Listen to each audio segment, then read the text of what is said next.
아니 양심은 있을 수 없는 일이에요 이거는. 왜냐하면은 그 재판을 졌는 사람을 상상해봐요. 뭐 해가 되냐고 재판 졌는 사람은. 에? 이게 무슨 정치가 재판입니까 이게. 나는 이거에서 패소했는 사람 생각하면은 얼마나 억울하겠냐 이거야. 그 선생님께서 굉장히 바쁘신 게 본업인 강의도 있으시고 영상도 제작하시고 또 직접 집회까지 나가시더라고요. 내일도 집회 나가신다고 하던데 어떻게 지내세요 요즘에? 지금은 뭐 강사지만은 예. 국가가 현재 곧 뭐 대한민국이 무너질 것 같다는 저는 위기감 이제 느껴가지고 일단 강의도 중요하지만은 나라를 살려놔야 예. 국가도 있고 국가를 살려놔야 뭐 직장도 있고 가정도 있고 국민도 있지 않겠습니까? 예. 그래서 더 이상 이거 제가 침묵하다가는 먼 훗날 지나서 대한민국 무너지고 난 뒤에 그때 내가 왜 그때 침묵했었지 비겁하다 할 것 같다는. 그래서 일단 나라 살리는 게 우선이다 생각해서 나오게 됐죠. 네. 그때 내가 왜 침묵했을까 이런 소리 안 하게 하려고. 네, 나오셨다. 지금 지식인들도 그러길 저는 바랍니다. 예. 왜냐하면 다들 침묵하고 계시지 않습니까? 그런데 저는 이럴 때 목소리 낸다고 생각. 불의에 대해서 한 가지 못하는 거는 이거는 뭐 흔히 DJ가 말씀하셨던 것처럼 행동하지 않는 양심은 악의 편이죠. 이러다 동조하다가 결국은 홍콩이 어느 날 순간 지금 보세요. 영국에서 중국으로 넘어가고 난 뒤에 뭐 어떤 제 아는 분이 택시를 탔는데 야 시진핑 어떤 막 비판하니까 네. 이러더래요. 왜 나니까 이미 홍콩은 예. 그렇게 돼버렸습니다. 그것처럼 홍콩이 뭐 중국이 가서 군사적으로 침략한 게 아니잖아요. 예, 그렇죠. 법과 친중 정치인을 등용해가지고 결국은 전체 국가가 그래 돼버린 거죠. 우리나라도 저는 까딱하면은 그래 될 수 있다 위기감 속에서 목소리 내게 된 거죠. 이럴 때 저는 정부의 지식인들도 그렇고 과거에 민주화운동 했던 분들도 그렇고 지금 일어나는 일들은 정상이 아니지 않습니까? 공정과 상식이 무너지고 있고 그리고 이제 꼼수 전부 다 이렇게 밀어붙이고 가고 있지 않습니까? 이런 것에 대해서 분노하지 않으면 먼 훗날 진짜 국가 무너지고 난 뒤에 그때 전한길이 말이 맞았다는 걸 그때 깨닫게 될 거라 봐요. 네. 그때 선생님 이제 채널을 보신 분들은 네. 많이들 아시겠지만 처음에는 비상계엄을 강하게 비판하시는 영상을 올리셨었잖아요. 근데 지금도 같은 생각이실까요? 네, 지금도 마찬가지 비상계엄이라서 윤 대통령도 마찬가지로 이거는 비정상지를 했어요. 다만 왜 비상계엄을 선포했을까? 보통 전시나 또는 사변이나 행정 마비될 때 했지 않습니까? 근데 후자에 해당됩니다, 지금은. 예. 행정부가 마비 상태에 됐지 않습니까? 그래서 비상계엄 선포할 때는 저는 미친 짓다 했지만 그 뒤로 일어나는 일들을 통해서 한 50일간 탄핵 정부 속에서 많은 국민들이 알아버렸죠. 네. 왜 비상계엄을 선포했을까? 오죽 답답하면 그랬을까? 설령 대통령이라는 권력 가짐에도 불구하고 비상계엄을 선포할 때는 얼마나 많은 것을 당하고 있을까에 대해 이제 실제로 알아버렸죠. 그래서 저는 29명 탄핵 돌았었죠. 예. 그렇죠. 예? 29명 탄핵당한 것도 마찬가지로 그 전에는 우리 몰랐지 않습니까? 그냥 대충 넘어갔죠. 뭐 설령 이러다가 이제는 그 대통령께서 저는 이제 왜 했는지 알아버렸고 네. 그래 생각하면 저는. 그 이후에는 근데 이제 계엄은 계몽령이다 또 이렇게 말씀을 하셨어요. 그래서 이 부분도 또 어떤 의미로 말씀하신 건지 간단한 설명 좀 부탁드릴게요. 단적으로 대통령이 비상계엄 선포할 때 지지율이 한 10%밖에 안 됐거든요. 그렇죠. 그러니까 쉽게 말하면 국민들 80~90%가 잘못됐다고 인식했죠. 저도 그중에 한 사람이었고. 예. 하지만 지금 대통령 지지율이 50% 넘었지 않습니까? 그러면은 국민들도 마찬가지로 이건 아니다. 그리고 탄핵 정국 속에서 야당이 밀어붙이기로 그냥 보여주기 수사라든가 뽕수에 다 드러났기 때문에 국민들이 요즘 왜냐하면 기성 언론에서 보도하지 않는 걸 유튜브를 하는 뉴미디어가 생기면서 진실을 알아버렸죠. 특히 2030이 집회에 제일 많이 나오잖아요. 과거에는 연세 드신 분들이 나온다 그냥 이렇게 했는데 지금은 2030은 SNS를 통해 진실을 알았어요. 그래 행동을 옮기고 있는 거죠. 그래서 계몽령이라고 저는 생각합니다. 선생님도 그 2030에게 드리는 말씀 이런 영상도 올리시고 그랬잖아요. 예. 제 제자들이 대부분 2030이잖아요. 제가 수능 강사하고 공무원 강사를 26년 했으니까 다들 예. 2030이 제 제자들이에요. 예. 똑똑합니다, 걔들은. 그 민주당에서 근데 이제 계엄을 두고 내란이다 이렇게 얘기를 하고 있고 선생님은 근데 이에 대해서는 또 반대하시는 입장이고 야당이나 일각의 내란 주장에 대해서는 좀 어떻게 보시는 입장이세요? 앞서서 저는 계몽에 대해서 좀 더 말씀드리고 싶은 두 번 거는 말씀하십시오. 예. 첫 번째는 국민이 알게 된 게 이제 왜 그만 비상계엄을 선포했느냐 지금 현재 재판 과정에서 드러나고 있지 않습니까? 예. 보면은 그 전에 금방 말씀하신 대로 탄핵을 무려 29번이나 한다는 것을 행정 마비시키는 겁니다. 그 탄핵 내용을 보게 되면 또 경악을 금치 못하죠. 예. 첫 번째 감사원장을 탄핵했어요. 감사원장. 왜요? 비리를 조사 탄핵한 사람이 범인이죠. 왜요? 감사원이 하는 일이 뭔데요? 공무원 비리, 국가 잘못한 걸 감사하는 거 아닙니까? 네. 그거를 탄핵시켜. 그럼 그들이 뭔가 저질렀다는 증거예요. 중앙지검장하고 검사를 탄핵했죠. 그렇죠. 검사 하는 일이 뭐죠? 범죄 잡는 거잖아요. 네. 조폭 잡고. 그럼 그들이 범죄자였다는 뜻입니다. 그러니까 탄핵하는 거 아닙니까? 왜냐하면 범죄자니까 내 수사하지 말라고 좀 탄핵시킨 거잖아요. 그 다음에 방통위원장도 탄핵시킨 같은 맥락이죠. 왜냐하면 자기들이 불리한 뭐 할까 싶어서 업무 시작한 지 2시간 했습니까? 거의 하루 만에 기각. 이 일도 안 하고 탄핵시켰어요. 이게 상식적으로 납득이 안 되잖아요. 얼마 전에 기각이 됐죠. 그리고 예. 대통령도 탄핵시켰죠. 국무총리도 탄핵시켰죠. 심지어 지금 대행의 대행마저도 말 안 들으면 더 탄핵시킨다고 협박하고 있잖아요. 공갈치고 있잖아요. 이게 상식적으로 납득이 안 돼. 국민들은 알아버렸죠. 아, 이놈들은 국가와 국민은 안중에도 없다. 이거 분노하지 않을 수 없죠. 그 다음에 이제 두 번째 이유가 예산 삭감. 예산 삭감 원래 공무원들이 그 예산 산정할 때 얼마나 신중하게 하고 절차를 거치거든요. 그렇죠. 근데 막판에 가서 야당에서 그냥 이유도 없이 일방적으로 삭감해요. 그 예산 삭감 내용들도 보게 되면은 대통령의 특활비 뭐 80매덕을 빵원 만들어줘. 그 다음에 또 뭐 검찰 특활비 뭐 500매덕인가 있거든요. 그것도 빵원 만들어버려요. 경찰들의 치안 이런도 몇십억을 그냥 빵원 만들었죠. 그리고 청소년 그 뭐 일자리 이런 거 있잖아요. 지원 사업 하는 것도 깎고. 그다음 운송 노동자들 근로자들 있잖아요. 휴게소 만드는 것도 또 깎고. 그다음에 제가 군부대 강연도 많이 가는데 군부대 가보면은 요즘 병장 월급이 200만 원 올랐거든요. 예. 초급 장교들이나 부사관들이 있죠. 이런 분들 예. 너무 지금 사기가 떨어져 있어요. 왜냐하면 병장은 200만 원 받는데 우리 직업군인은 사명감과 투철한 국가관을 가지고 봉사하겠다고 헌신하겠다고 군인이 됐는데 처우가 개선한데 그래서 뭐가 돼? 예산안에 초급 간부들 그 처우 개선에 대해서 몇백억이 선정돼 그것도 삭감해 버렸어요. 저는 야 그러면은 쉽게 말하면 그러고 국회의원 월급을 올려요. 그렇다면 대통령 특활비를 영원 만들었다는 것은 일하지 말아잖아요. 행정부 마비시키는 거잖아요. 검찰들한테 특활비 몇백, 500매덕 빵원 만들었다는 것은 너 범죄자 수사하지 말라는 거예요. 경찰 깎았다는 것도 마약 수사하지 마. 이거 뭐야 이거는. 이거는 나라를 혼란 사태에 빠져요. 검사들한테 수사도 하지 마라. 대통령님은 돈 하나도 안 주잖아요. 하지 말라고 특활비를. 이 말은 우리 가정살이 하다 보면 우리가 부부관계도 마찬가지. 직장인 남편이 직장 가거나 아내나 직장 가든 간에 가정생활비를 줘야 될 거 아니에요. 자 살림 잘 살아가는데 돈을 하나도 안 줘. 그래도 뭐 돈을 줘야 내가 살 거 아니야. 야 돈 안 줘도 살아. 싫어? 나가. 이거예요.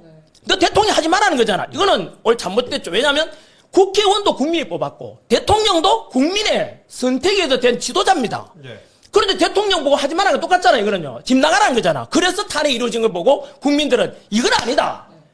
알아버렸죠.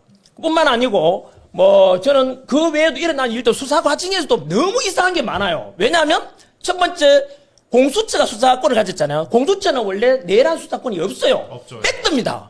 그런데도 월급 직무 이래 직권남용 직권남용. 이런 걸 하다 보면 내란 할 수도 있다. 말이 돼요? 원래 내란 수사권은 경찰만 하죠. 왜 경찰이 안 줬나? 또 이것도 원칙이 어긋났잖아요. 그다음 그 공수처에서 대통령 체포하기 위해서 원래 영장 우리 흔히 말하는 그 뭐 영장 쇼핑했다 하잖아요. 예. 그때는 밝히라 했는데 안 밝혀서 이제 드러났죠. 시간이 지나면서 뭐냐면 그때 어느 지법에다가 서부지법이죠. 예. 그 앞 원래 관할 건 어디죠? 원래는 중앙지법. 중앙지법이죠. 중앙지법에 우리는 의심했죠. 왜 중앙지법에 안 가고 서부지법에 갔을까? 그런데 이제 드러났죠. 고백했죠. 중앙지법에 남천규 판사님이 먼저 자기한테 왔었어요. 영장 청구하는데 안 된다 했으니까 서부지법으로 간 거야. 이거 불법이에요. 국민들 아는 사람 알지만 이런 거 공개가 안 됐잖아요. 그 다음 서부지법 왜 그럼 그 판사한테 갔을까? 예. 그 판사는 정상적으로 체포영장 발부했어요? 또 잘못됐잖아. 아니 판사가 지가 입법권을 가진 게 아니잖아요. 형사사법에 대해서. 그렇죠. 그 체포영장에다가 지가 글을 써놓어 예외 조항을. 예. 이런 거는 천인공달만 일이고 이거는 불법이야. 그런데도 언론에서는 아니야 편을 들어주잖아요. 여기서 국민들은 어떻게 판단하겠어요? 그 언론만 본 사람들은 뭐 괜찮네라고 넘어갈 거고 하지만 진실 아는 사람들은 반발할 수밖에 없죠. 그 다음에 체포 과정에도 보면은 아니 일국의 대통령 아닙니까? 대통령인데도 3,000명을 그 관저 근처에 집어넣어가지고 잡아내라 했지 않습니까? 그것도 망신주기식으로. 수사의 방법은 뭐 여러 가지 뭐 서면 조사할 수도 있고 다 하잖아요. 그런 대통령에 대한 예우도 그렇게 할 때 이놈들이 우리 힘없고 돈 없는 서민들한테 대하는 앞으로 어떻게 대할까 공포감이 생기죠. 그 다음 그 뒤로도 이제 서부지법에서 이제 구속영장 발부할 때도 역시 마찬가지로 전에 이재명 대표는 야당 대표라는 이유로 뭐 증거인멸의 염려가 없다, 도주 우려가 없다, 이거는 불구속 수사다. 대통령에 대해서는 뭐라 했죠?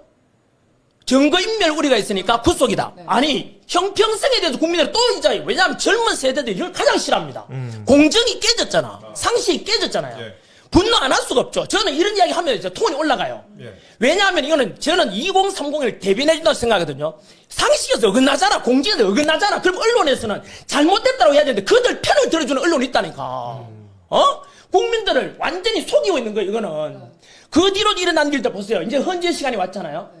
헌재 시간이 왔는데 헌법재판소에도 마찬가지 또 이미 꼰수가 막 일어나고 있잖아요. 첫 번째가 자 원래 국회에서 탄핵할 때 가결시킨 이유 가장 큰 이유가 뭐였죠? 내란이었죠. 예. 대통령이 비상경을 통해 내란을 일으키고자 했다. 거기다 또 동조했잖아요. 김어준인 씨가 뭐 했죠? 뭐 한동훈 사살조 보냈다. 그거 가짜 뉴스잖아.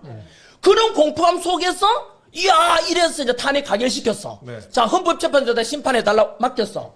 그런데 거기에 뭘 뺐으면 가장 중요한 내란죄 때문에 내란 혐의 때문에 탄핵 소추해놓고는 헌법재판소에서는 그 탄핵 내란죄는 빼고 심판하겠다. 이런 걸 누가 납득하냐고. 예? 아니 왜냐하면은 그때 또 이런 변명하대요. 박근혜 정부 때도 복잡한 것 중에 몇 개를 뺐다 하잖아. 그건 격가지를 뺀 거고 이거는 가장 메인되는 걸 뺀 거야. 만약에 내란죄를 뺀다면은 그것 때문에 국회에서 탄핵 소추에 가결 찬성표를 던졌던 국회의원들은 그러면 다시 해야 되잖아요. 그러면 헌재에서는 당연히 이건 기각이다. 왜? 내란죄를 빼면 안 되지. 왜? 그것 때문에 국회에서 탄핵이 가결됐으니까 돌려보내서 다시 탄핵 소추 의결해가 와라. 라고 하는 게 원칙 아니에요? 맞죠. 원칙 아닙니까? 예, 그렇죠. 상식 예. 아니에요? 예. 그런데 이것을 또 묵과고 넘어가잖아요. 그들 밀어붙이기. 그들은 짜여진 대로 가는 거예요. 말이 안 돼요. 이거에 대해서 분노하지 않는 사람은 멍청이는 IQ 80도 안 되는 사람이야. 상식 아니에요? 그래 놓고도 짜고 치는 것 같아. 왜냐하면 내란죄 없어도 된다. 누구 편을 들었죠? 그러면 이미 헌재는 야당 탄핵 소추안을 제시했는 그쪽 편을 들고 있는 거잖아. 편파 누가 공정하다고 말하겠습니까? 그리고 그 뒤에 이야기는 또 좀 이따 하죠. 현재 금은 내방을 제가 알려드리겠습니다. 처음입니다. 헌재 관련된 부분들 어제 영상도 올리셨는데요. 저희가 그거는 조금 이따가 좀 다루도록 하고 그리고 아까 좀 말씀하신 부분 중에서 그 중앙지법 남청규 판사가 기각한 네. 영장을 이순영 판사가 발부했다. 이거는 이제 황현우 전 부장판사가 제기한 주장인데 이거에 대해서 아직 확인은 되지 않았음을 저희가 좀 한번 말씀드리겠습니다. 검증 해보시면 됩니다. 예. 그죠? 이제는 숨길 수 없는 게 너무 많은 언론들이 그리고 기존 했던 건 이제 보존이 돼 있잖아요. 옛날에는 다 속아갔어요. 이런 유튜브가 없으니까. 그 요즘 기성 언론들이 제일 싫어하는 게 뭐죠? 유튜브입니다. 예? 왜 그럴까요? 유튜버만 고발했잖아요. 그렇죠. 왜냐하면 유튜브는 진실을 말하고 근데 자기들 말할 때는 자기들 말하기 안 먹히는 거야. 그들의 언론이 가지는 생각이 뭐냐면 괴벨스나 레닌이 했던 말처럼 같은 말도 반복하면 진실이 된다고 해요. 예. 쉽게 말하면 거짓말도 계속하면 뭐가 된다고요? 거짓말도 반복하면 진실이 된다고 생각하기 때문에 계속해서 편향된 보도, 왜곡 보도를 계속하는 거야. 예. 가스라이팅 시키는 거죠. 자기 언론을 보는 국민들한테. 그런데 유튜브는 이쪽도 있고 저쪽도 있잖아요. 그 속에 국민들을 판단하는 거죠. 이게 맞는 것 같다. 저희가 그러면은 어제 선생님이 유튜브에 올리셨던 울면서 호소드립니다라는 제목의 영상 짧게 좀 한번 저희가 한번 보여드릴게요. 이거 저희가 한 10초, 20초 정도 짧게 좀 보여드릴 건데 초반에 좀 울먹거리십니다. 근데 관련된 영상 잠깐 좀 보시겠습니다. 눈물이 멈추질 않았습니다. 여러분, 대한민국이 지금 침몰할 위기에 와 있습니다.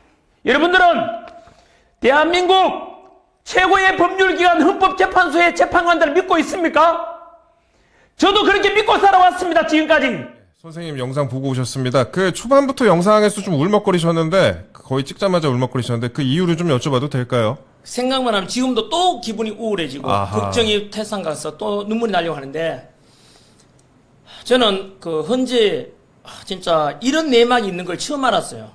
그냥 그러려니 생각했었는데 알고 난 뒤에 그동안 속아왔을 국민들 생각하고 하면은 분노에다가 참 진짜 말 그대로 자괴감이 드는 거예요. 네. 예? 이렇게 그냥 너무 슬펐어요. 그래 1시간 낸 게 울었어요. 제가 아하. 고향에도 못 갔잖아요 이번에요. 네. 설날인데 그래서 이거는 국민들한테 반드시 알려드려야 되겠다. 그리고 판단은 국민이 하실 거거든요. 예. 그리고 국민들 2030 청년들 되게 똑똑합니다. 요즘 애들 보면은 그래서 저는 국민들의 판단 맡기고 그래서 좀 이따가 또 말씀드릴게요. 예, 일단 선생님께서 자료를 가지고 왔습니다. 예, 자료 말씀하시기 전에 그러면 내란 부분 조금만 더 이어갈게요. 그러면은 이제 계엄을 두고 민주당 등에서 내란이라고 얘기를 하고 있는데 선생님이 이제 좀 대해서 반대하시는 입장이잖아요. 그래서 네. 야당이나 뭐 일각에서 내란이라고 하는 그 주장에 대해서 좀 반박도 하시고 계신데 이거 어떻게 좀 보시는지 그 다음에 그 윤 대통령 구속 부분에 대해서 또 어떻게 보시는지 그것 좀 여쭤볼게요. 사실은 국민 여러분 조금만 되돌아보면은 한 50일 전에 비상기금 직후에 전국적으로 현수막도 막 묶고 난리 났죠. 언론에는. 왜냐하면 내란 수괴 죽여라. 막 이렇게 그게 전부 다 가스라이팅 시키는 거예요. 예? 그 속에서 국민들이 이제 또 이제 알게 됐잖아요. 계몽령 중에 하나가 되죠. 뭐냐면 자, 지금도 내란 수괴 혐의로 이제 어쨌든 수사는 받고 있지 않습니까? 그 속에서 국민들이 이제 판단하는 거죠. 국민들도. 저도 법 전문가는 아니지만 상식선에서 생각해보면 이런 생각이 들죠. 자, 왜 내란이냐 물어보니까 저는 첫째 내란이라 볼 수 없는 이유가 제가 역사 강사로서 어느 나라 대통령이 내란 일으킨 경우는 없습니다. 예. 예? 왜냐하면 권력을 갖지 못한 사람이 지방에서 반란 일으키는 내란 일으키는데 대통령이 이런 걸 있을 수 없죠. 두 번째는 내란이라 하려면 그냥 국헌문란 뭐 이런 게 있지 않습니까? 입법을 정지시키거나. 그런데 그날 우리 비상계엄은 일찍 주무신 분은 몰랐어요. 왜냐하면 10시 만에 비상계엄 선포하고 2시간 만에 국회에서 가결시켰고 비상계엄 그만하라. 예. 그리고 6시간 만에 대통령이 오케이. 자, 그럼 뭐지 이거? 다친 사람 있습니까? 부상당한 사람 있습니까? 없죠. 없잖아요. 예? 다만 그 당시는 공포감 때문에 막 군인들이 국회에 막 설치고 선관위 왔다 갔다 하니까 우와 이랬는데 그 뒤로 보면은 그때 국회에 들어간 인원이 몇 명인데요? 280명이죠. 자, 실제로 5.16 군사정변 네. 그때 동원된 군인이 35,000명입니다. 35,000명. 12.12 사태 우리 서울에 보면 영화 보면 나오잖아요. 그때 동원된 군인이 2만 명이 정도 돼요. 네. 35,000명, 2만여 명인데 이번에는 국회에 간 게 280명이야. 거의 100분의 1 수준이야. 예. 국회의사당 가보면 굉장히 넓어요. 그거를 장악하려면 최소한 5, 6천 명은 필요할 겁니다. 예. 그건 280명. 그 다음 두 번째 실탄이 장전됐어요? 안 됐어요? 안 됐습니다. 실탄이 없잖아. 그럼 뭐죠 이거는? 저는 그래서 지금 한참 재판 중에 있지만은 탄핵 소추안 이쪽 입장에서 야당 입장에서는 내란이라고 덮어씌우고 있지만 이쪽 입장에서 볼 때는 대통령 입장 들어보면은 야 실탄도 없었고 단지 날 국민들에게 얼마나지 행정이 마비 상태가 있고 탄핵 예산 삭감 통해서 도저히 안 된다. 너무 답답하니까 대통령에서도 국민들이 알리기 위한 말 그대로 비상계엄 아니면 이 근본적인 해결이 안 된다 해서 국민들에게 제발 좀 얼마나 답답하면 대통령이 비상계엄 선포했는가에 대해서 저는 그거에 더 오히려 납득이 돼요. 그 뒤로 알게 되면서. 그래서 저는 오히려 지금 보세요. 대통령 탄핵시켰죠. 국무총리 또 탄핵시켰죠. 대행의 대행도 또 탄핵시키고 있죠. 지금 국방부 장관도 없어. 그 다음에 치안 담당하는 행안부 장관, 경찰청장도 없어. 없어요. 네. 지금요. 그리고 중앙지검장 탄핵됐나요? 네. 어쨌든 자 이런 속에서 지금 대행의 대행만이 또 탄핵시킨다죠. 그러면 국가와 국민은 안중에 있어요 없어요? 없는 거야. 이게 바로 내란이야. 오히려 행정마비세가 좀 국가가 좀 망할려 하잖아. 이미 자동차 22만 대만큼 판매량만큼 이 국가 손실이 있고 있어. 이럴 때는 이렇게 함에도 불구하고 대통령이 꼭 구속시켜야 되나? 그렇게 망신주기식으로 잡아갔어야 되나? 저는 이 자체가 전부 다 짜여진 각본대로 가서 국민들 가스라이팅 시켜서 계속 여론을 조장한다고 봐요. 국민 여러분 판단해 주세요. 누가 더 납득이 되는지.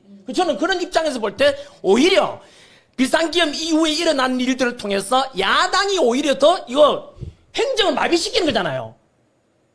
이거는 저는 정말로 심각하다고 생각해요. 또 선생님이 영상에서 불의한 헌법재판관들을 꾸짖겠다 이렇게 말씀하셨어요. 그러니까 헌법재판소가 과연 공정한 심판을 내릴 수 있을까 이렇게 말씀하셨는데 이 불의라고 생각하신 이유는 뭘까요? 저는 이 방송을 통해서 국민들에게 이 방송도 다 알기를 바랍니다. 저는 예. 이거 찍고 난 뒤에 이제 꽃보다 전환길 채널에서도 이제 이 자료 공개할 건데 예. 미리 말씀드립니다. 전환길이 전에 선관위에 관한 것도 이야기했을 때 왜 전환길을 고발하고 막 했지 않습니까? 근데 제가 제기한 것은 새로운 게 하나도 없어요. 네. 저는 언론에 보도된 거 팩트만 가지고 그동안 선관위가 얼마나 1200건 이상의 비리가 있었고 수많은 부정성에 대한 의혹들이 너무 많았습니다. 예? 지금도 그 어떤 사람은 자꾸 음모론을 하지 않습니까? 하지만 저도 그랬어요.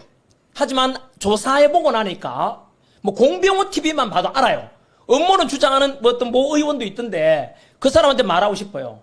공병호 TV를 한번 보라고, 유튜브. 그 유튜브에 그런데 전환기를 또 의지하냐? 기성 언론을 신뢰하지 않고, 기성 언론이 전부 다 거짓말하고 악의적으로 보도를 안 하잖아. 음모론으로 치부해버리잖아요. 보라고. 공병원 씨 알잖아요. 공병원 씨 옛날에 책도 많이 내고 유명한 사람이에요. 그 공신력 있는 나름대로 공병원 TV가 유튜브에 있는데 그분이 거기서 부정선거에 관한 있잖아. 전산 조작에 관한 거. 사전선거라고 있어요. 사전선거에 조작된 거 있잖아. 이런 걸 그대로 팩트를 밝혀요. 이게 음모입니까? 과학적인 근거 통계 자료를 가지고 이야기하는데 보고 말하라고. 그리고 공병원 씨가 그 관인데 책도 몇 권 냈어요. 그러면 선관위에서 공병으로 고발해야지. 너 왜 자꾸 거짓 허위 보도하냐? 허위 사실을 고발 못 하잖아요. 팩트에 근거하고 있으니까. 선관위는 침묵하고 있잖아. 거기에 대해서는. 그래서 어쨌든 저는 그 재난기는 마찬가지로 그때도 언론이 왜곡 보도 얼마나 심했습니까? 보세요. 아마 동상 보시면 깜짝 놀랄걸요? 뭐 어떤 특정 TV라고 말하기는 그렇지만 그 TV에도 마찬가지로 재난기는 수개표 하자고 했다. 전산 개표나 이런 대신에 우리나라 이미 수개표하고 있는데 재난기는 가짜다. 거짓말한다. 이미 하고 있다고 보도 많이 나왔었죠. 예. 너무 많이 네, 나왔잖아, 네. 이미요. 그래서 제 아는 분도, 야, 너 왜 방송에 가서 우리나라 하고 있는 이야기를 그렇게 하냐 하는데, 그 왜곡 보도야. 제 제자들도 선거 투표일 날 개표와 투표 과정에서 그 참관에 가가지고 얼마나 고생하는데, 예. 그분들의 놀이 전부 다 헛수고를 만드는 거예요. 보는 데서 누가 하겠어요? 안 하죠. 네. 우리 보는 데서. 은밀한 내막을 이야기하잖아요. 그리고 수개표 하는데 집계라는 통계는 전부 다 전산으로 돼요. 그래서 사전선거 투표는 누구 본 적 있어요? 투표 인수와 득표수에 대해서 실제 그 조작 가능하죠.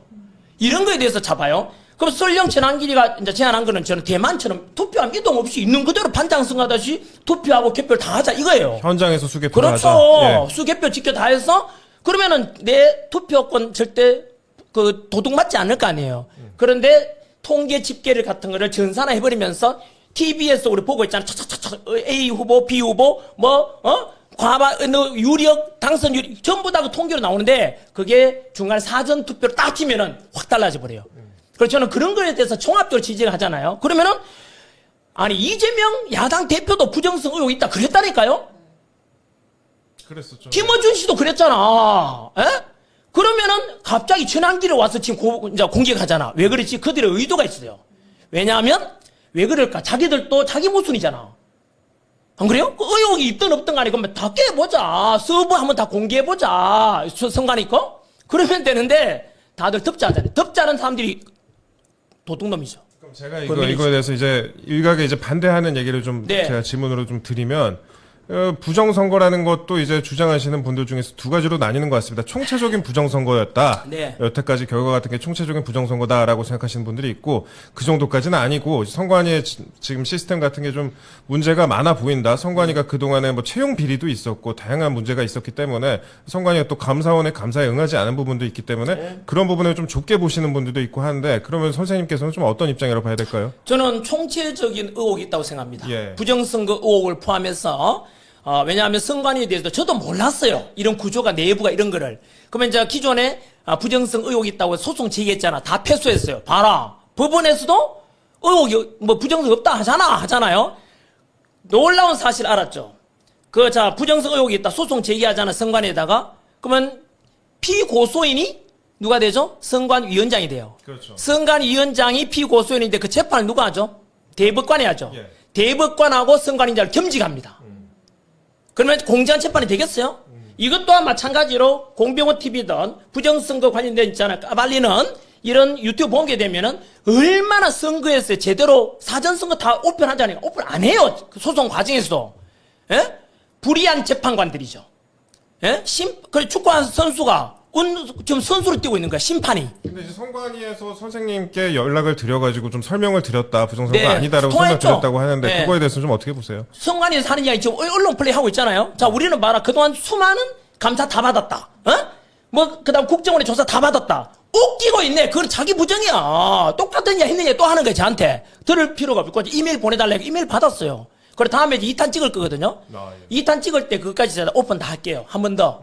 2탄 찍을 겁니다. 그래서 저는 이번 기회에 선관위가 의혹이 있으면 다 깨주고 오픈하고 가면 되잖아요. 예? 저는 그거 덮는 자가 언제나 범인이라 생각해요. 저 국민이 한 사람으로서 많은 국민이 의혹을 가지고 있잖아요. 예. 대통령도 마찬가지로 의혹 있다 그랬잖아. 대통령마저도. 예? 이재명 야당 때문에 의혹 있다 그랬잖아. 김어준이도 의혹 있다 그랬잖아. 부정선거에 대해서. 그러면 다 같이 꿰보고 그래서 이번 계기로 해서 선관위도 그래 이제 완전히 투명성 있게 해서 다시 한 번 더 앞으로 치러질 모든 총선이든 지방선거 또는 뭐 우리 대통령 선거도 국민들에게 이렇게 우리는 진실이라고 보여주면 좋잖아요. 이대로 듣고 하면 다음 또 부정선 또 일어날 수 있다고 저는 생각해요. 그럼 제가 반박하는 분들 논리로 조금만 더 제가 네. 더 여쭤볼게요. 그러면은 일각에서는 그 부정선거였으면 그러면 윤석열 대통령이 당선이 됐겠냐라고 이제 반박하시는 분들 계시고 그 다음에 뭐 구청장 선거 같은 경우에도 지방선거에서 서울 네. 대부분의 구청장이 이제 국민의힘이 당선되지 않았습니까? 그러면 이러면 이번에는 이런 식으로 주장을 하고 다음엔 이런 식으로 주장을 한 거냐 이런 식의 이제 반박이 나올 수도 있는데 요거에 대해서 좀 어떻게 생각하세요? 자, 합리적 의심 한번 해보죠 우리가. 예. 자, 내가 떨어졌어. 억울해. 야, 부정선거 있었다. 라고 하면 정말 떨어져서 그렇구나. 예? 예. 그냥 변명하고 싶구나라고 생각할 수 있는데 거꾸로 대통령이 당선되었어. 예? 당선됐음에도 불구하고 금방 말씀드린 대로 뭐 지방 보궐선거에도 당선됐음에도 불구하고 한 번 더 우리가 다 투명성 있게 하자라고 하면 진정성 있는 거잖아 오히려. 예. 안 그래요? 당선됐음에도 불구하고 한 번 더 오픈해가 향후에 있을 선거에서는 부정선거 없도록 하자. 오히려 저는 그게 더 진정성 있다고 생각해요. 알겠습니다. 그리고 제가 한 번만 더 마지막으로 좀 반박하는 입장을 좀 말씀드리면 그러면 일각에서는 신뢰도를 가진 유명인이 사법부나 선관위 불신을 조장하는 거 아니냐 이런 식으로 비판을 하기도 합니다. 이런 비판에 대해서는 좀 어떻게 생각을 자, 하세요? 지금도 네. 제가 저 헌지에 대한 불이한 재판관을 제가 고발하려고 하지 않습니까? 자, 그러면 저는 원래 사법부도 그렇고 언론도 그렇고 선관위도 그렇고 믿고 왔어요. 네. 예? 당연히 공무원들이 수행하고 당연히 공정하게 하겠지. 그런데 너무 많은 의혹, 자, 전환길이가 문제 제기해서 의혹이 문제 있었어요. 수많은 의혹과 불신감이 있는 팩트들이 드러나니까 전환길은 야 처음 제시한 것도 아니고 네. 수많은 사람들이 제시하고 있는 걸 그래서 이제 저는 모아서 간추려서 이야기했는데 그게 청년들한테 와 이게 팩트다 이래서 그래서 저는 선관위나 사법부에 대해서 불신하려고 하는 게 아니고 제가 먼저 불신했습니까? 저것들이 나쁜 짓 해가지고 수많이 이렇게 드러나니까 전환길은 야 이거 문제가 많다고 얘기해. 내가 오히려 그럼 누가 먼저 잘못했어요 그만.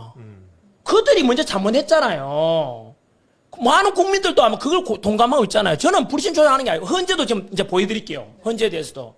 아무튼 저는 국민 여러분께서 이 방송 보신다면 요즘 뭐 기억 형상종이 형상 기억 종이 그것만 유튜브에 검색해봐도 드러납니다. 예? 형상 기억 종이 2030들이 가장 흔히 쓰는 말 아닙니까? 헌재 얘기 그럼 제가 좀만 더 이어가겠습니다. 네, 헌법재판소 재판관들이 짜여진 각본대로 재판하고 있다 이렇게 강하게 좀 비판을 하셨는데 헌재에 대해서 좀 하신 말씀이 많으신 것 같아요 선생님께서. 예. 자료를 이만큼 있는데요. 아, 예, 좋습니다. 지금부터 예. 자료는 제가 이걸 처음으로 오픈하는 겁니다. 이거는 새로운 자료가 아닙니다. 요즘은 자신의 과거 때문에 팩트가 드러나는 경우가 많죠.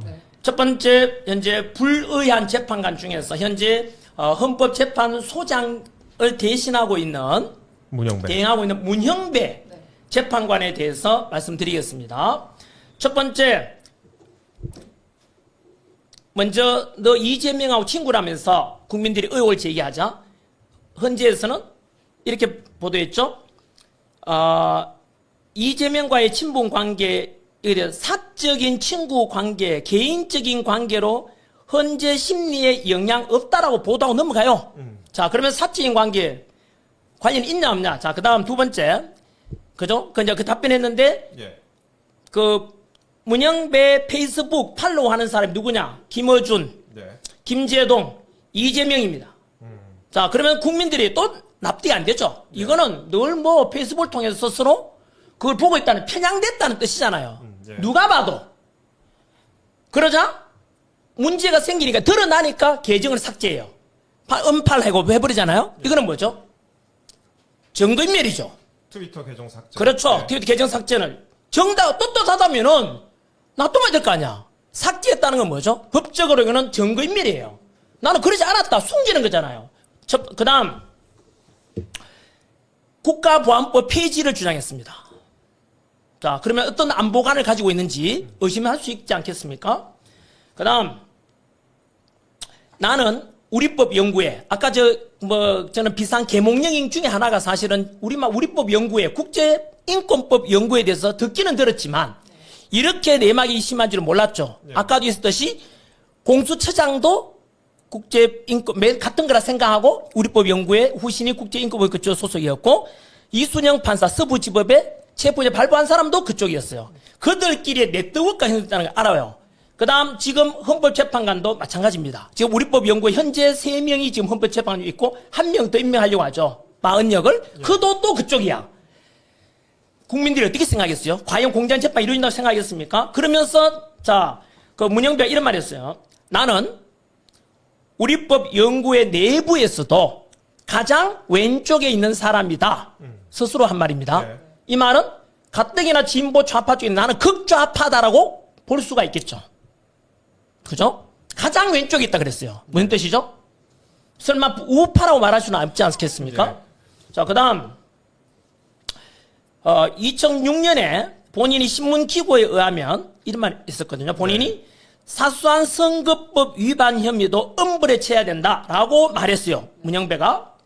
오늘 제가 문영배 재판관에 대해서 존칭을 쓰지 않겠습니다. 이유는 그동안 당했을 국민들을 생각하면은 불의한 재판에 의해서 당했을 국민을 생각하면은 제가 그분들 억울함을 대신 표현하기 위해서 저는 존칭을 쓰지 않겠습니다. 자, 본인 이야기입니다. 금방 말씀드린 선거는 사소한 일이 있더라도 선거 문제에 대해서는 엄벌에 처한다라고 본인이 말했거든요. 그 뒤로 이재명 다 아시다시피 지난번 부정선거 관련해서 유죄 판결 나오자 하는 말이 유죄 판결 이상하다라고 평가했습니다. 그러면 무죄를 주라는 뜻이네요. 앞뒤가 안 맞습니다. 누구를 봐주거나 두둔한다고 생각할 수 있지 않겠습니까? 그 다음 자, 지난 문영배 헌법재판관이 헌법재판관으로 임명되려면 국회에서 인사청문회를 거치지 않습니까? 그렇죠. 예. 네, 국회. 그때 당시에 장제원 국회의원이 이렇게 묻습니다. 그것도 이미 다 오픈된 겁니다. 새로운 거 제가 하나도 지적한 게 없습니다. 영상이 있는 거죠. 예. 자, 문영배 후보를 빨갱이라고 생각하지는 않습니다. 그러나 자괴감을 갖지 말고 들어보세요 라고 하면서 다만 헌법재판관 9인 중에서 9명 중에서 5명이 우리법 연구회 소속 재판관이 된다는 겁니다. 이 말은 9명 중에서 5명이면 과반이 넘죠. 1명만 더 하면 6명이 되어서 그렇죠. 심판 결정할 수 있는 거죠. 그걸 우려했지 않습니까? 그때 자, 문영배 답변하기를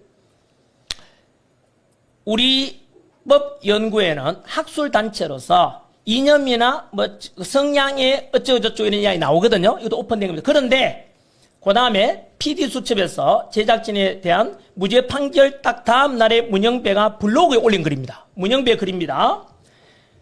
우리법 연구회 회원이 지지하는 대법원장이 취임하셨고 대법원장을 지지하고 법원의 중요 부분을 구성함으로써 주류의 일원으로 편입될 이상 기존 주류의 잘못을 되풀이해서는 아니 되겠습니다.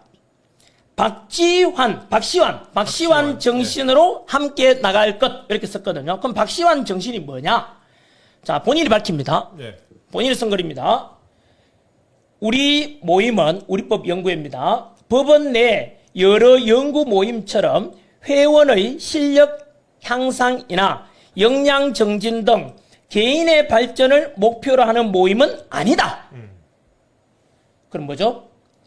법원이나 법조계 내에 문제의식과 이상을 가진 회원이 모여서 재판 과정 또는 사법 운영에 참여함으로써 재판 과정 또는 사법 운영에 참여함으로써 법원을 이상적인 방향으로 변화시키는 것을 목표로 하는 단체다. 자, 그 이상은 뭔지 모르겠습니다. 사실상 박시환 정신은 사법부 운영권을 장악해서 목표를 달성하는 행동하는 단체다라고 장지현 의원이 이야기해요. 예. 이 말은 뭐냐? 단순한 학술 모임이 아니라는 뜻입니다. 실제로 그 뒤로 일어나는 일들 보게 되면 현재 우리법 연구회 후신 국제인권법 연구회 소속 판사들이 현재 전에 언론 오픈된 건 한 400여 명 된다고 했어요. 예. 한 3천여 명 전체 판사 중에서 한 15%, 14% 정도 되거든요. 예. 지금은 오픈 안 해요. 그런데 기껏해서 15% 정도 되는 이 우리법 연구회 국제연구 요 판사들이 요직을 너무 많이 장악했어요. 그 대표 사례가 뭐죠? 가장 최고 높은 헌법 법률기관인 헌법재판소에 벌써 4명. 가까이 있죠. 예. 이제 그죠? 얼마나 큽니까 이게? 김명수 대법원장도 그랬지 않습니까? 그것도 우리 법 연구예요. 예? 문재인 정부 때 잘 나갔지 않습니까? 예. 재판 지연하면 생각나는 게 누구예요? 국민들 다 알죠? 김명수 대법원장 있을 때 그랬잖아요. 재판 지연시켰는 거. 이 언론에 다 온 거 오픈돼요. 지난주에 처음 하는 거 아니죠? 예. 예? 그 다음, 이처럼 반국가적인 국가가 아니라 역사관 또는 대한민국 헌법을 수호하려는지 의심스럽습니다. 그 다음, 오늘 또 그 문영배는 본인은 뭐 그렇지 않다. 뭐 이렇게 표현했지만은 아무도 설득력이 없는 게 그분이 유엔공원 방문한 뒤에 언론에 나와 있죠? 유엔군 참전 용사들은 무엇을 위해 이 땅에 왔을까? 전쟁의 방법으로 통일을 이루려는 자들은 이렇게 표현해요. 예. 본인은 나중에 이제 북한군을 뭐 저희가 비판한 것이다 이렇게 말씀하시죠. 또 거짓말, 또 저는 그걸 그래 좋아. 자, 그럼 국민들이 판단해야 되죠.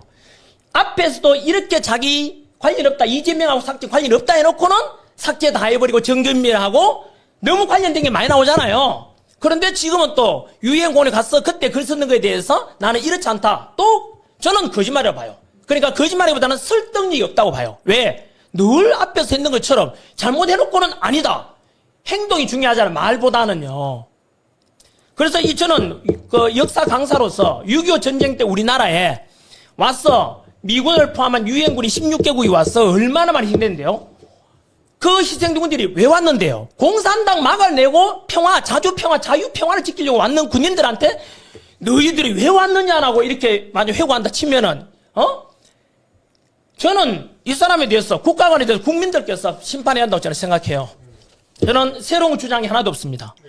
저한테 문제 제기하거들랑 언론 찾아보라고 보도된 거를요. 그 다음 두 번째 불의한 재판관 이미선 재판관에 대해서 뭐가 나왔냐면 자신이 가진 주식의 회사에 대한 재판을 승소 판결 내렸습니다.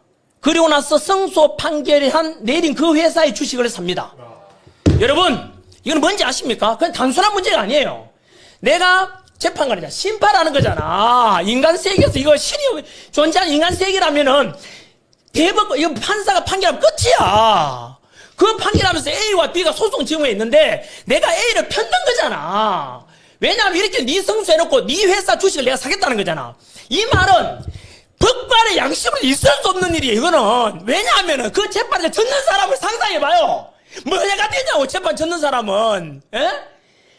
이게 무슨 공직의 재판입니까 이게. 나는 이거에서 패소했는 사람 생각하면은 얼마나 억울하겠냐 이거야.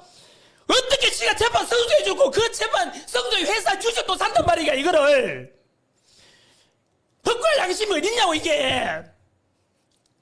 조금만 진정하시고 선생님. 근데 그 주식 관련해서는 굉장히 그 비판하는 기사도 많이 또 나왔었습니다. 하나 더 있어요. 예. 친동생 이상희 변호사입니다. 그렇죠. 자기 친동생 이상희 변호사 뭐 하는지 아십니까? 윤석열 대통령 퇴진 특별위원회 부위원장을 맡고 있습니다. 다시 한 번 더 말씀드릴게요. 이미선 재판관의 친여동생이 대통령 윤석열 대통령 탄핵시키고자 하는 그쪽 단체의 부위원장을 맡고 있다고. 이 말은 뭐죠? 가족이잖아. 이런 거에 대해서. 그런데 그러면 이미선 재판관이 과연 누구 편을 들겠어요? 대통령 탄핵하는 쪽 편 들겠어요? 탄핵을 반대하는 쪽 편 들겠냐고. 납득이 안, 이런 것에도 국민들이 2030이 분노하는 거잖아요. 이걸 분노하지 않으면 뭘 가지고 분노하겠어요? 이민선 재판관이 보고 계십니까? 양심이 있으면 저는 제 살아온 상식과 양심의 가치 수많은 많이 못 배웠던 국민들일지라도 최소한 양심은 있잖아요. 예? 저희 아버지는 초등학교 저는 못 다니셨어요. 제 시간 짧았죠. 언제나 자기들한테 거짓말 하지 마라, 남한테 해코지 하지 마라, 이런 거 가르쳤거든요. 그런 대부분의 선량한 국민들, 법 없이서 살 수 있는 국민들한테 이럴 수가 있느냐, 이거예요. 우리 같으면 최소한 양심상은 이거는 제 여동생이 대통령 탄핵하는 쪽에 목소리 내고 있으니까 저는 양심상 이 재판관이 될 수 없습니다. 이게 염치가 있는 거잖아. 염치가 없는 게 뭐예요? 깨뜨릴 pat아서 파렴치라고 해요. 파렴치. 이게 파렴치 아닙니까? 이 재판을 누가 국민들이 신뢰하겠냐고.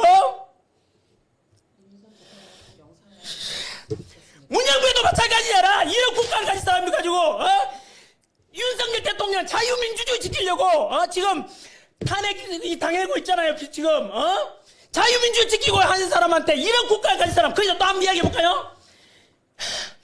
정정미 재판관이 국회에서 답변했죠. 주적이 누구냐 하니까.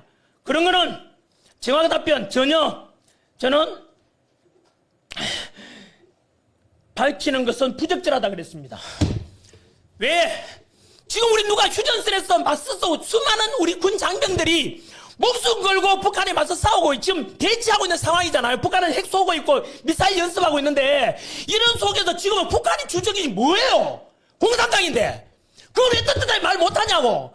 주적이 공산당 북한이라 말도 못하는 사람한테 이런 사람한테 우리가 헌법재판관을 맡긴단 말입니까? 이게 우리법 연구의 그 실체예요. 이런 것들이.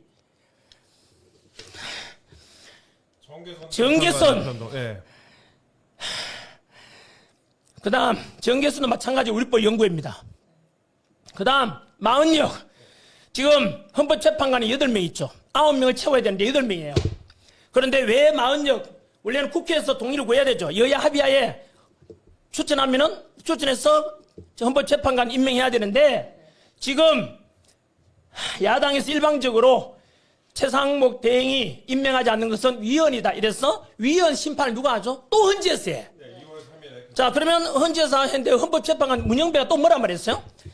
그래, 2월 3일까지 빨리 심판하겠대. 위헌에 대해서. 그러면 좀 뭘 심판할지 눈에 보이잖아요.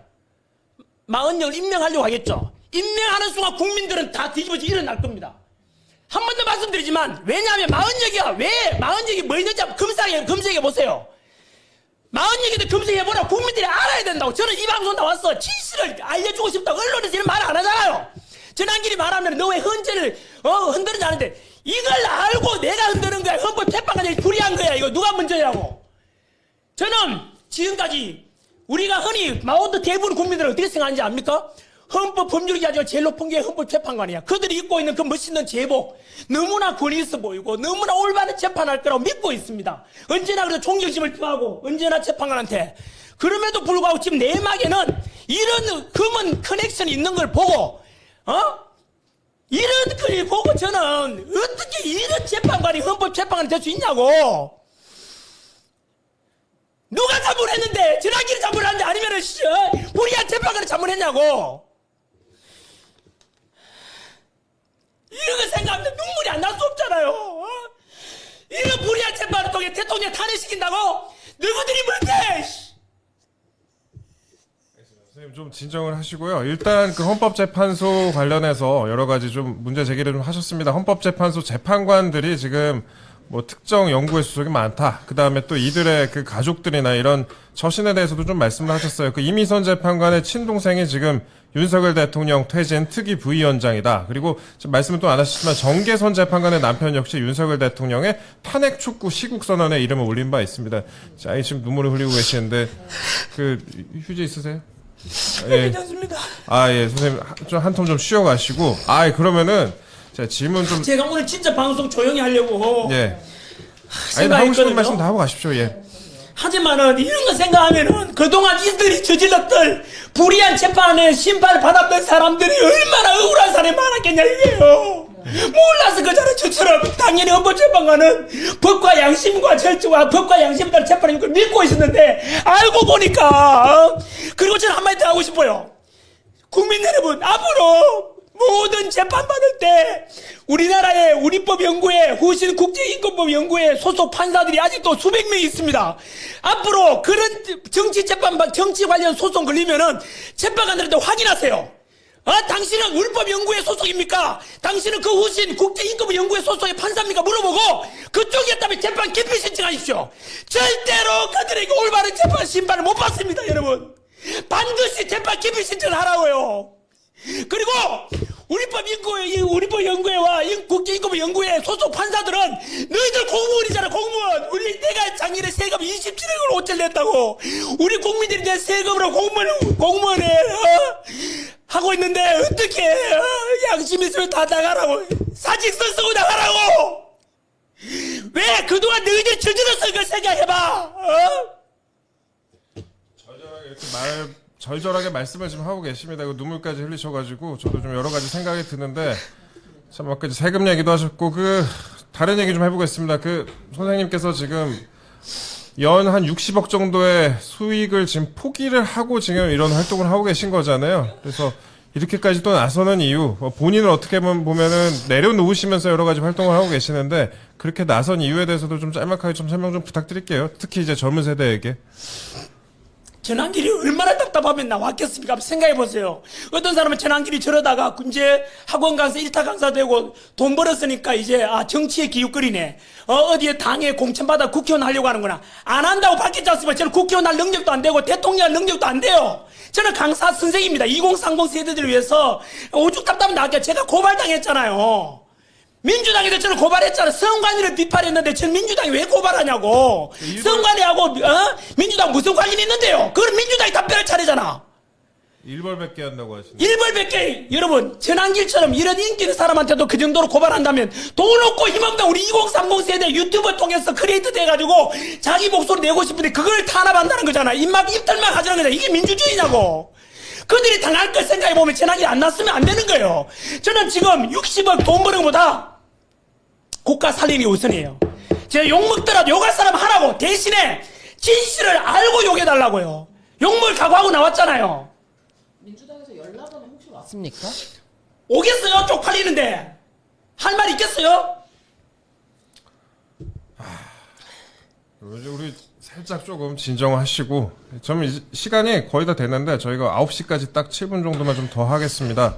선생님은 그런데 그 극우 스피커로 몰아가는 그런 시선도 좀 있는 것 같아요. 제 보도를 좀 보다 보니까 약간 일부 언론에서는 선생님이 약간 극우 스피커처럼 행동하는 거 아니냐라고 비판하는 기사도 있던데 이에 대한 입장 좀 부탁드릴게요. 국민 여러분, 이게 바로 언론의 프레임 세우기입니다.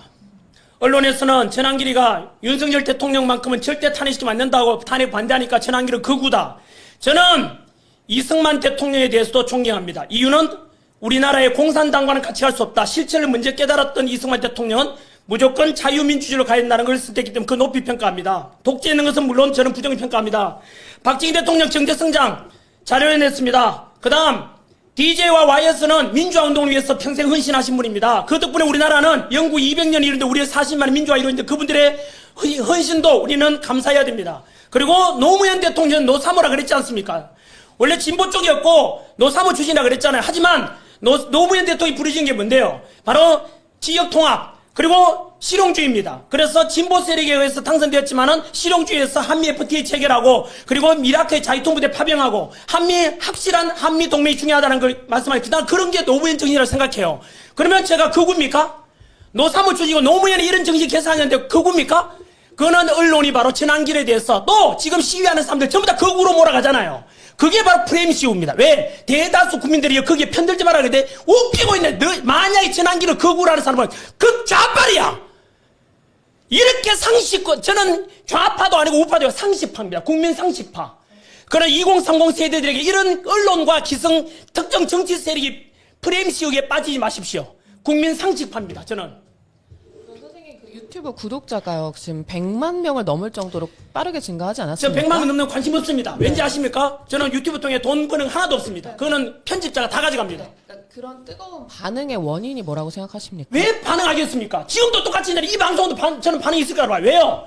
국민들이 그동안 속아왔다는 걸 이제 알게 됐잖아요. 그동안 기성 언론을 보게 되면 특정 방송 제가 말을 하기는 그런데요. 그 특정 방송 보면 무조건 어떤 편을 들이고 왜곡 보도하고 있잖아요. 지금 전환길 오늘 이렇게 뺏더잖아요. 이거 전체 보도 안 나갈 때 뉴스에 또 잘라서 합니다. 저는 그리고 지난번에 한번 보세요.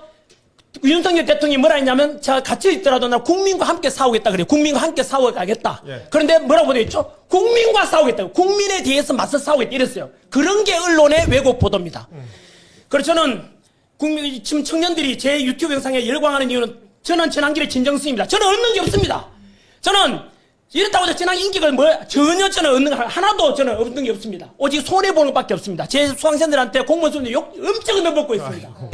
그럼에도 불구하고 청년들을 올바른 저는 진실을 전하고 싶습니다. 선생님 그 사회 분야 강사 활동 굉장히 오래 하셨잖아요. 20분 넘게 하셨는데 그동안에 이제 사회가 어떻게 변화해 왔다고 생각하시는지 제가 좀 여쭤보고 싶었어요. 그 편가르기, 진영 대결 이런 건 굉장히 심화되는 상황인데 누구 책임이 큰지 뭐 이렇게까지 사회가 오게 된 거에 대해서 또 선생님이 나서게 된 부분에 대해서도 첫 번째 언론 책임이 큽니다.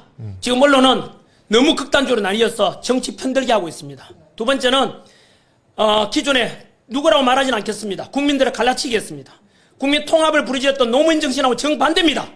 오직 표 얻기 위해서 이쪽 노인이 많을까 젊은 층이 많을까 젊은 쪽에 편들어주고 이런 건 전부 다 표팔이죠. 지금 25만 원 나눠주려는 것도 저는 반대합니다. 왜냐하면 어떤 명목을 걷더라도 저는 저희 아버지가 어릴 때부터 가르쳤던 말씀은 열심히 일해라, 게으르지 말라. 열심히 일해서 정직한 그 노력의 결과를 기대해야 된다는 게 우리 부모님의 가르침이었습니다. 상식이라고 생각합니다. 그런데 25만 원 나눠주게 되면 국민들은 자꾸 쳐다봅니다. 공짜로 주네? 일 안 해도 되네? 일 안 하게 되면 누가 다 가난해지잖아요. 그 다음 돈 한번 나눠주시면 그 다음 또 달라 그래. 그러면 결국 다 노예가 되는 거예요. 그것을 저는 위험하다고 생각합니다. 수많이 없이 지나친 복지했다가 똑같이 나눠줬다가 남미처럼 어느 국가처럼 몰락하는 걸 봤지 않습니까? 그런 걸 반면교사로 삼아야죠. 속지 말해놓고 생각하고 저는 2035 세대들한테 너희들이 다 빚 감당할 거야. 그거 왜 돈 나눠주면 지 돈으로 주나? 국민의 세금이고 국가 부채야. 그 국가 부채 담당하는 건 미래 세대들 2030 세대들이 그 전부 다 자기 빚이야.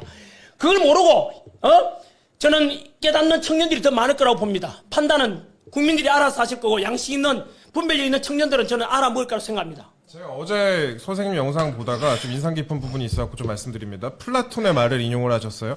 정치를 외면한 가장 큰 대가는 가장 저질스러운 인간들에게 지배당하는 것이다. 이렇게 말씀을 하셨습니다. 플라톤 이야기죠. 네, 선생님 말씀이 좀 함축적으로 녹아있는 것 같은데 우리 정치의 저질스러운 인간들 누구라고 보시는 거예요?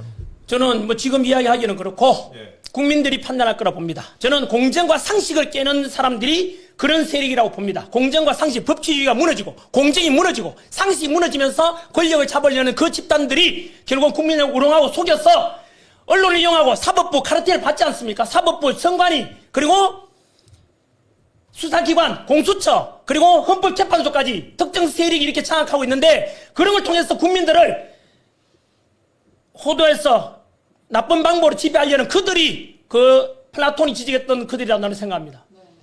선생님 내일 이제 부산에서 탄핵 반대 집회 연단에 서시죠? 네. 그 앞으로 이제 활동 계획이라든지 또 끝으로 하고 싶은 말이 또 있으신지 여쭤봅니다. 저는 도산 한창원 선생을 가장 존경합니다.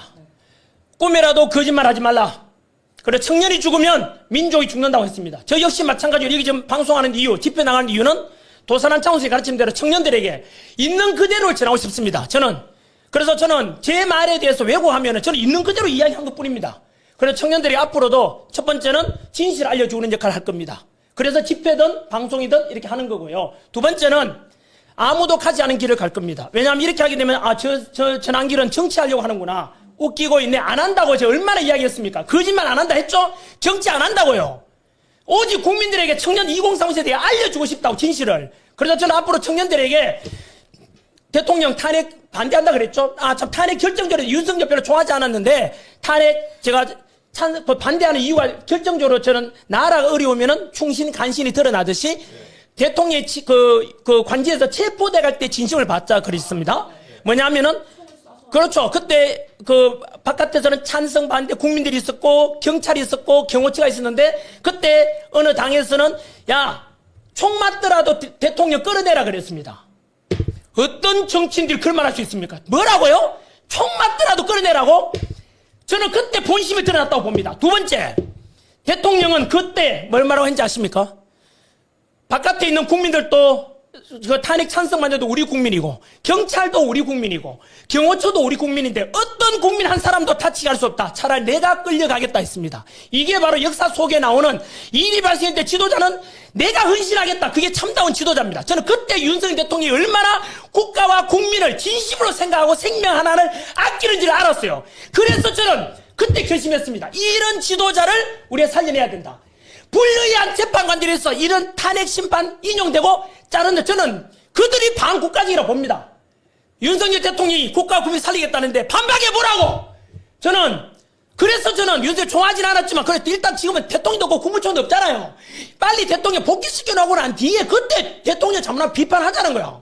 잘하면 지지해주고 그럼 그때 저는 맡겨놓고 저는 앞으로 가지 않은 길은 정치 안 할 거고 그 다음에 청년들에게 정치, 경제, 사회, 문화, 교육, 국방, 외교, 안보 그리고 복지 노동 이런 것에 대해서 이렇게 가는 게 어떻겠냐에 대해서 아젠다를 제시해 줄 겁니다.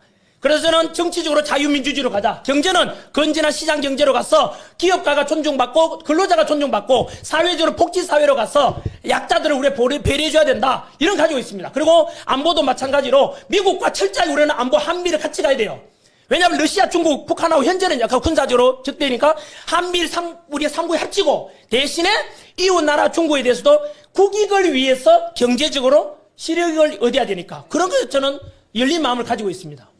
저희 지금까지 전환계 선생님과 약 1시간 동안 함께 했습니다. 1시간 동안 함께 했는데 워낙 열변을 토하셔가지고 그 1시간이나 시간도 한참 더 부족한 것 같습니다. 그 선생님 말씀을 다 들어보려면은 몇 번은 더 모셔야 될 것 같은데 일단 저희 시청자 여러분께 1시간 정도 전환기 선생님과 함께 방송 진행을 했습니다. 선생님께서 오늘 많은 말씀하셨습니다. 그 헌법재판소와 관련된 말씀도 하셨고 우리나라 정치권과 관련된 말씀을 하셨습니다. 그 선생님께서 하신 말씀 한 번 더 생각해 보시면서 방송 2번, 3번 더 보시면은 또 선생님 말씀의 의미를 더 자세히 이해할 수 있을 것 같다는 그런 생각을 했습니다. 특히 또 2030에 대해서 깊은 관심을 갖고 계시는 것 같아요. 그 2030 특히 뭐 공무원 강사 생활도 하시고 그 전에 또 수능 강사 생활도 하셨기 때문에 젊은 층에 대해서 굉장히 관심이 많으신데 또 오늘 선생님께서 하신 말씀 좀 한 번 더 생각해 보시면 어떨까 하는 그런 생각 들었습니다. 모든 그 선생님의 말씀에 공감하지 못하는 분들도 계실 텐데요. 그래도 그러니까 그 일 중에 일부라도 공감하시는 분들도 계실 것이고 그래서 알아서 잘 판단하시면 될 것 같습니다. 지금까지 전환기 선생님과 함께 했습니다. 선생님 오늘 아침 일찍 나오셔갖고 이렇게 열변을 토해주셔서 감사드립니다. 네, 저는 그냥 조용히 하려고 왔거든요. 네. 박하수도 안 마시고 그냥 조용히 왔는데 생각만 하면은 왜냐하면 아까 불의한 재판관들에 의해서 그 우리나라 대다수 사법부 재판관들은 법과 양심에 따라서 그래서 저는 그 재판관 요즘 목소리 내고 있습니다. 네. 예? 그동안 눌려 있다가 우리법연구회와 국제민법을 연구해서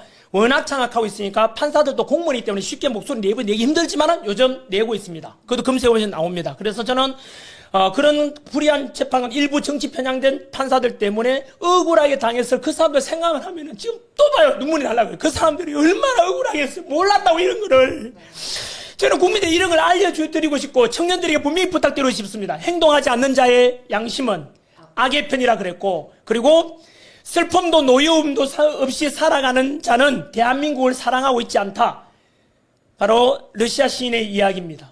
저는 불의에 대해서 분노하는 것이 정상이라고 생각합니다. 불의에 대해서 눈 감고 행동 옮기지 않는 것은 비겁하고 그래서 그들은 결국은 불의한 정치 집단들한테 지배당할 것이고 저는 그런 자가 되기는 싫습니다. 그래서 저는 청년들에게 이 방송을 통해서도 그렇고 진실을 알고 판단은 국민과 청년들이 해주시기 바라고 오늘 제가 이야기했던 그런 것에 대해서는 새로운 거 하나도 없습니다. 언론에 다 공개된 걸 저는 정리했을 뿐이고 그래서 여러분들 더 찾아보시면 될 겁니다. 그리고 부정선거는 공병호 TV 가서 한번 보십시오. 과연 음모론인지 아닌지에 대해서도 음모론이라고 말했던 사람도 제발 좀 보고 와서 그 이야기 하세요. 기자들도 마찬가지로